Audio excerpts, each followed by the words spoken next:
Hallelujah. We will try to establish a relationship between the lineage of Yah's people and their freedom or liberation, as evidenced in the history of Yah's people, which was documented in the Bible. When Nehemiah led his people from Babylon, one of the first things they did, apart from raising a temple unto the Most High, was to build the walls of Jerusalem. But remember that the moment they began building these walls, that was when they began facing opposition from the Babylonian ally nations that surrounded their land. And it was clear that the reason was because those ally nations believed that the building of the walls of Jerusalem would impact negatively on the economy of Babylon. So the walls of Jerusalem, for the most part, was of economic reasons. And this wall, we know, was completed in 52 days. So that tells us that in order to establish and complete the deliverance of Yah's people from the hold of Babylon, Yah's people need to take hold of their own economy from the oppressive nation of Babylon. And after taking hold of your economy, the next step would be, as we saw, for Nehemiah and the rest of Yah's people to recite their genealogy to the hearing of everyone in a solemn assembly. This is important for them to reconnect with their history, culture, language, spirituality, which were also suppressed by the enemy nation.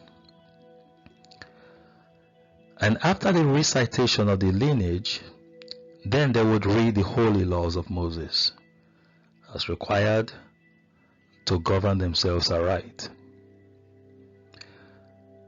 This model of deliverance is the path to fulfillment and rest for all Yah's people. We also see a similar account in the time of Yeshua. Yah's people were under the siege of the Roman Empire at the time of Yeshua's first advent, from his birth even to his death. First, it's important to note the condition which Yah's people were in that led to the first coming of the Messiah, Yeshua.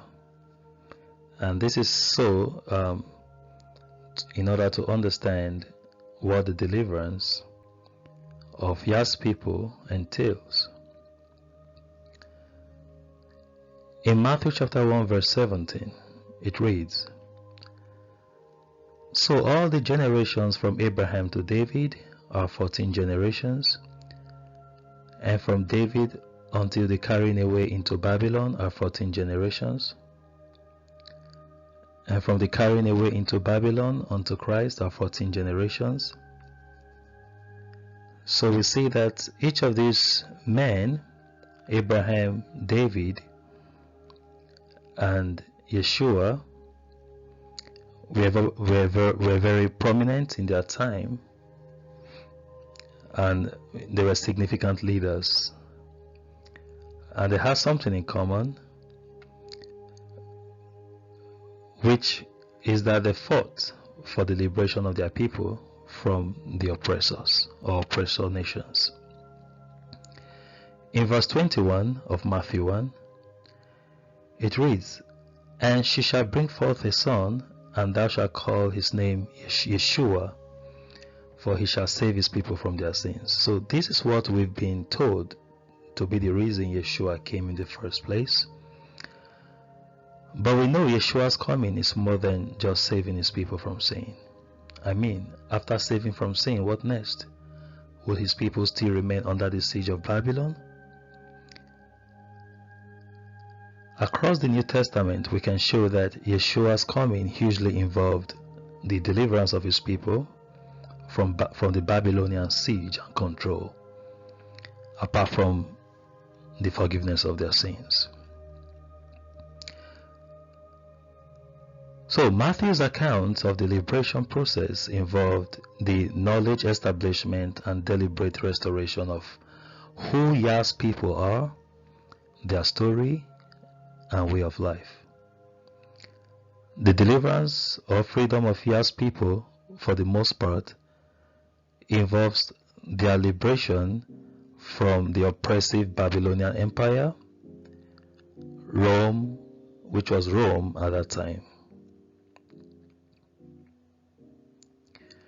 This deliverance model is relevant till date, and as Yah's people, we must first understand who we are as the true people of Yah, then what and who the true enemy is, then follow the steps of rebuilding our economy to be independent of the Babylonian system,